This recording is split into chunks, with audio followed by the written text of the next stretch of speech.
Welcome to Kenton's videos. Enjoy the video. You're going to start inside Settings, open Settings and tap Control Center right away. Once there, make sure access within apps is enabled if you want shortcuts while in other apps. Now tap Customize Controls. You'll see included controls and more controls. This is where you add the first items.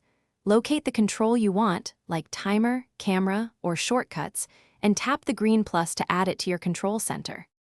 Next, add and organize your new controls so they are efficient. Tap any green plus in More Controls to add it.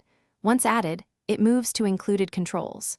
To reorder, press and hold the 3-line handle and drag the control to the position you want. Top positions appear first when you open Control Center. If you want custom automations, add the Shortcuts control, then create a shortcut in the Shortcuts app and trigger it from. Finally, test everything. Swipe or use the gesture to open Control Center and tap each new control to confirm it works. If an item misbehaves, remove it by tapping the red minus and then re-add it.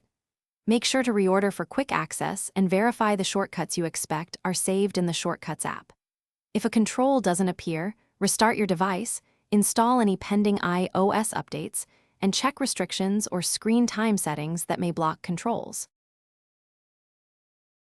Thanks for watching. Consider subscribing if we helped you.